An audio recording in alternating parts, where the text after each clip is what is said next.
Hi students, yesterday we discussed about the fourth colligative property, that is osmosis and osmotic pressure. So first we do the quick revision of yesterday's topic. तो कल हमने osmosis के बारे में पढ़ा था. Osmosis हमारे पास वो फिनोमिना है जिसमें सॉल्वेंट क्या करता है, फ्लो करता है through a semi permeable membrane. किस तरफ को फ्लो करेगा, from pure solvent to the solution side वो क्या करता है, फ्लो करता है. उस फिनोमिना को हम क्या बोलते हैं, ऑस्मोसिस बोलते हैं. नेक्स्ट हमने सेमी परमिएबल मेम्ब्रेन के बारे में पढ़ा था कि सेमी परमिएबल मेम्ब्रेन ऐसी मेम्ब्रेन होती है जिसमें से सिर्फ सॉल्वेंट पार्टिकल्स मूव कर सकते हैं. दैट मीन्स स्मॉल साइज के मॉलिक्यूल्स मूव कर सकते हैं, सॉल्यूट मॉलिक्यूल्स मूव नहीं कर सकते हैं बिकॉज उनका साइज़ क्या होता है, बड़ा साइज़ होता है. नेक्स्ट हमने पढ़ा था कि नेचर ने हमें काफ़ी सारी ऐसी मेम्ब्रेन्स प्रोवाइड करी हैं in the plants and animals for their specific function. Next हमने पढ़ा था इसके अलावा ये मैन मेड भी होती हैं, जैसे हमने पढ़ा था सेलोफेन मेम्ब्रेन. बट इन सभी को हम क्या कर सकते हैं, लैब में यूज़ नहीं कर सकते हैं बिकॉज इनकी नेचर क्या होती है, इम्परफेक्ट नेचर होती है. सो इनको लैब में यूज़ करने के लिए हम आर्टिफिशली प्रिपेयर करते हैं. जैसे हमने एग्जांपल ली थी, एक जेलेटिनस प्रेसिपिटेट लिए थे क्यूप्रिक फेरोसाइनाइड के, और उसके बाद हमने ऑस्मोसिस को डेमोन्स्ट्रेट करा था by taking the example of 2x. Next वहाँ से हमने ऑस्मोटिक प्रेशर की डेफिनेशन करी थी कि ऑस्मोटिक प्रेशर हमारे पास वो एक्सेस प्रेशर होता है जिसको हम अप्लाई कर दें on the solution side. Solution side के ऊपर हम प्रेशर को अप्लाई करेंगे ताकि उसमें ऑस्मोसिस है जो वो ना हो सके. उसको हम क्या बोलते हैं, उस एक्सेस प्रेशर को हम क्या बोलते हैं, ऑस्मोटिक प्रेशर बोलते हैं, जिसको हम पाई के साथ डिनोट करते हैं. नेक्स्ट हमने पढ़ा था ऑस्मोटिक प्रेशर क्या है, एक कॉलिगेटिव प्रॉपर्टी है जिसको हमने वेंट ऑफ फैक्टर इक्वेशन के साथ एक्सप्लेन करा था कि जो ऑस्मोटिक प्रेशर है वो कंसंट्रेशन की क्या होता है, डायरेक्टली प्रोपोर्शनल होता है. That means number of moles के डायरेक्टली प्रोपोर्शनल है. इसी वजह से इसे ये क्या है, एक कॉलिगेटिव प्रॉपर्टी है. नेक्स्ट हमने फाइंड आउट करा था मोलर मास को, molar mass of the solute को फाइंड आउट करा था फ्रॉम द ऑस्मोटिक प्रेशर. वहाँ से हमारे पास एक्सप्रेशन आया था MB = WB/RT/V. ये हमारे पास एक्सप्रेशन था मोलर मास ऑफ सॉल्यूट का. नेक्स्ट हमने कंडीशन पढ़ी थी कि कौन सी कंडीशन फॉलो करके हम मोलर मास की वैल्यू है जो वो एक्यूरेट वैल्यू को ला सकते हैं. जिसमें हमने फर्स्ट कंडीशन पढ़ी थी कि सॉल्यूट हम यूज़ कर रहे हैं वो किस नेचर का होना चाहिए, नॉन वॉलेटाइल नेचर का होना चाहिए.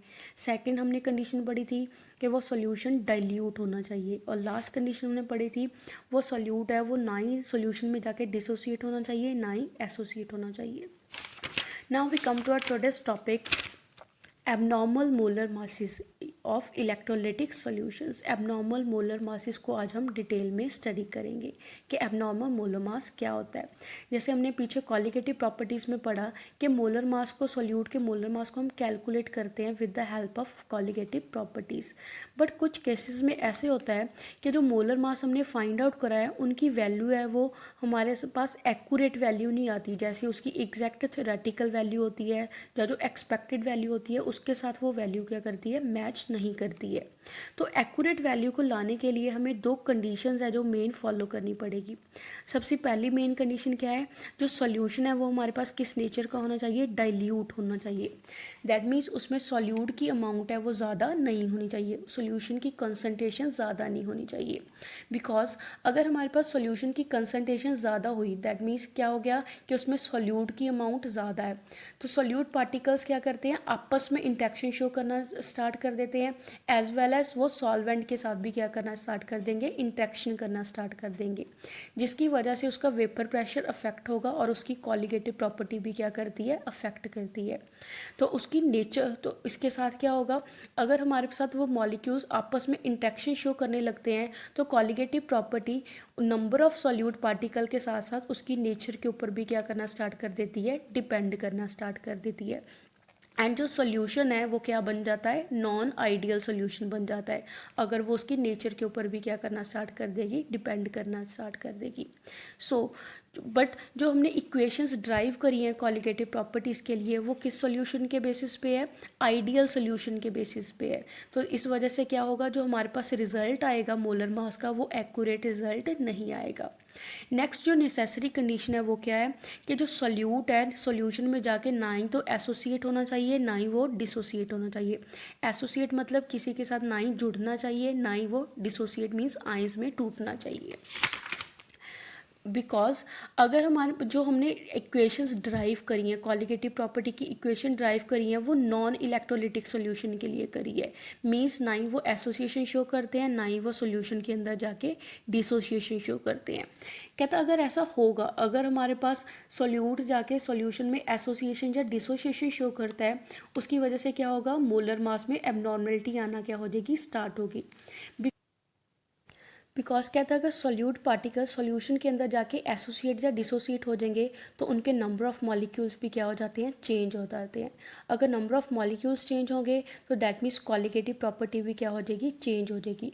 बिकॉज जो कॉलिगेटिव प्रॉपर्टी है वो किसके ऊपर डिपेंड करती हैं, on the number of molecules के ऊपर डिपेंड करती है, जिस वजह से हमारे पास जो वैल्यूज़ आएंगी उसमें क्या होती है, डेविएशन आनी शुरू हो जाती है, जिसकी वजह से उसका मोलर मास क्या होता है, इफेक्ट होता है। नेक्स्ट जो हमारे पास डिस्पर्सी आई है, डिस्परेंसी का मतलब क्या है कि जो हमारे पास मोलर मास में चेंज आई है उस मोलर मास को हम क्या बोलेंगे, एबनॉर्मल मोलर मास बोलते हैं।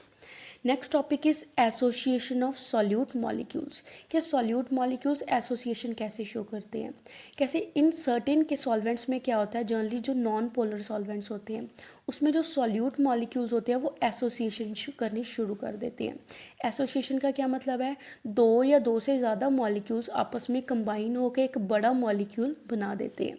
जैसे हमारे पास पहले n नंबर ऑफ मॉलिक्यूल्स थे A के, तो जब उसको सॉल्वेंट में डिज़ोल्व करा तो हमारे पास A का एक बड़ा मॉलिक्यूल बन गया। That means number of molecules क्या हो गए, डिक्रीज हो गए पहले से। तो अगर नंबर ऑफ मॉलिक्यूल डिक्रीज होंगे that means colligative value property की वैल्यू भी क्या हो जाएगी, डिक्रीज होगी। बिकॉज कॉलिगेटिव प्रॉपर्टी क्या होती है, डायरेक्टली प्रोपोर्शनल होती है on the number of molecules के। अगर नंबर ऑफ मॉलिक्यूल्स डिक्रीज हो रहे हैं तो कॉलिगेटिव प्रॉपर्टी की वैल्यू भी क्या हो जाएगी, डिक्रीज होगी।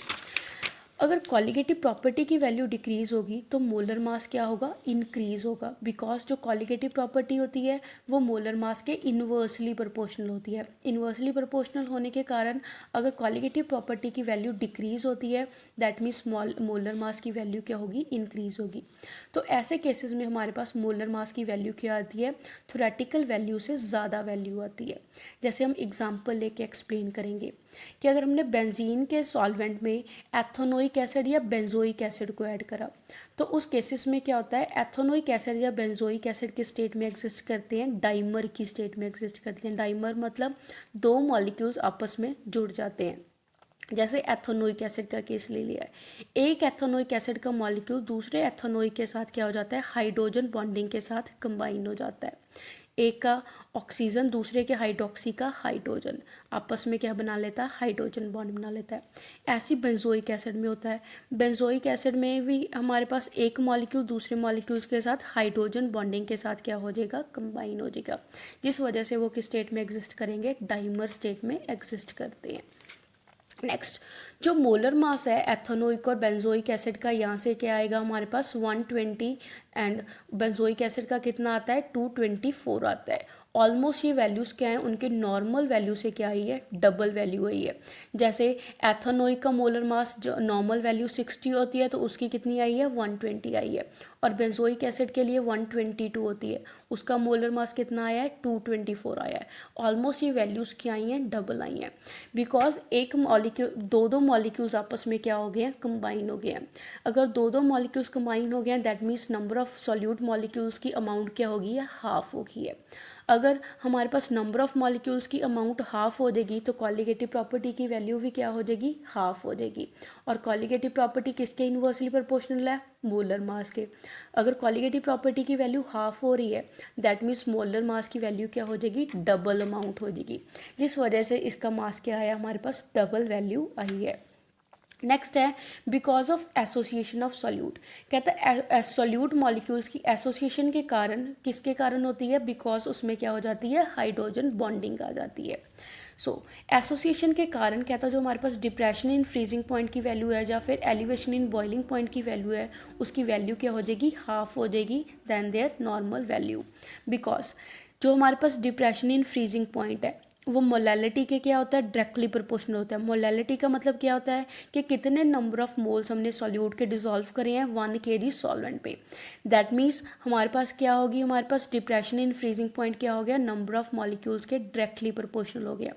अगर मॉलिक्यूल हाफ हो रहे हैं तो हमारे पास depression in freezing point colligative property की वैल्यू भी क्या हो जाएगी, हाफ हो जाएगी। और दूसरे एक्सप्रेशन से हमें पता चलता है जो हमारे पास कॉलिगेटिव प्रॉपर्टी है, डिप्रेशन इन फ्रीजिंग पॉइंट है, वो मोलर मास के क्या है, इन्वर्सली प्रोपोर्शनल है। अगर इसकी वैल्यू हमारे पास हाफ हो रही है तो दैट मीन्स मोलर मास की अमाउंट क्या हो जाएगी, हमारे पास डबल होगी। सिमिलरली हमारे पास एलिवेशन इन बॉइलिंग पॉइंट में भी ऐसे ही होता है। नेक्स्ट है हमारे पास डिसोसिएशन ऑफ सॉल्यूट मॉलिक्यूल्स के सॉल्यूट मॉलिक्यूल क्या करते हैं, हमारे पास जब उसको सॉल्वेंट में डिसॉल्व करते हैं वो डिसोसिएट हो जाते हैं, मीन्स आयन में जाके टूट जाते हैं। जैसे मॉलिक्यूल्स हो गए कुछ सर्टेन सब्सटेंसेस के, जैसे एसिड के, बेस के या सॉल्ट के मॉलिक्यूल्स हो गए, वो सॉल्वेंट में जाके डिसोसिएट हो जाते हैं, आयोनाइज हो जाते हैं। तो हमारे जैसे एक सब्सटेंस है वो डिसोसिएट होकर हमारे पास क्या दे देगा, 2 मोल्स दे देगा, एक कैटाइन दे देता है, दूसरा क्या दे देगा, एनाइन दे देगा। कॉन्सिक्वेंटली यहाँ से क्या हुआ कि नंबर ऑफ पार्टिकल्स है वो सोल्यूशन में जाके क्या हो गए, इंक्रीज हो गए। अगर पार्टिकल्स इंक्रीज हो जाएंगे दैट मीन्स कॉलिगेटिव प्रॉपर्टी की वैल्यू है वो भी क्या हो जाएगी, लार्ज हो जाएगी, इंक्रीज हो जाएगी। अगर कॉलिगेटिव प्रॉपर्टी की वैल्यू इंक्रीज हुई तो कॉलिगेटिव प्रॉपर्टी इन्वर्सली प्रोपोर्शनल है मोलर मास के, तो दैट मीन्स मोलर मास की अमाउंट क्या हो जाएगी, हमारे पास डिक्रीज हो जाएगी देन देयर थ्योरेटिकल वैल्यू से। जैसे इसकी हम एग्जांपल ले रहे हैं, हमारे पास है पोटाशियम क्लोराइड। पोटाशियम क्लोराइड को जब हम वाटर में डिसॉल्व करते हैं तो वो आयनाइज होकर क्या देता है, के पॉजिटिव और Cl नेगेटिव दे देता है, पोटाशियम का कैटाइन और क्लोराइड का एनाइन दे देता है। दैट मीन्स कहता अगर हम डिसॉल्व करेंगे 1 मोल ऑफ पोटाशियम क्लोराइड को इन वाटर, कहता अगर 1 मोल को पोटाशियम क्लोराइड को हम वाटर में डिसॉल्व करते हैं तो वो क्या प्रोड्यूस करेगा, 1 मोल हमारे पास क्या किसका देगा, पोटाशियम कैटाइन का देगा, और 1 मोल किसका देता है, क्लोराइड एनाइन का देता है। दैट मीन्स हमारे पास नंबर ऑफ मोल्स क्या हो गए, हमने करा तो 1 मोल डिसॉल्व था बट सॉल्यूशन में जाके हमारे पास 2 मोल्स पार्टिकल क्या हो गए, प्रोड्यूस हो गए, अमाउंट क्या होगी, डबल होगी। दैट मीन्स कॉलिगेटिव प्रॉपर्टी है उसकी वैल्यू भी क्या हो जाएगी, एक्सपेक्टेड वैल्यू से डबल वैल्यू हो जाती है। बिकॉज जो सभी कॉलिगेटिव प्रॉपर्टीज़ हैं हमारे पास वो किसके डायरेक्टली प्रोपोर्शनल है, नंबर ऑफ मॉलिक्यूल्स के डायरेक्टली प्रोपोर्शनल है, जिसकी वजह से सभी कॉलिगेटिव प्रॉपर्टी की वैल्यू क्या हो जाती है, डबल हो जाती है जब नंबर ऑफ मॉलिक्यूल्स क्या हो गए, डबल हो जाते हैं। But colligative property inversely proportional होती है मोलर मास के। दैट मीन्स अगर कॉलिगेटिव प्रॉपर्टी की वैल्यू डबल हो रही है तो मोलर मास की वैल्यू क्या हो जाएगी, हाफ आ जाएगी। So that's all for today, stay home, stay safe, thank you.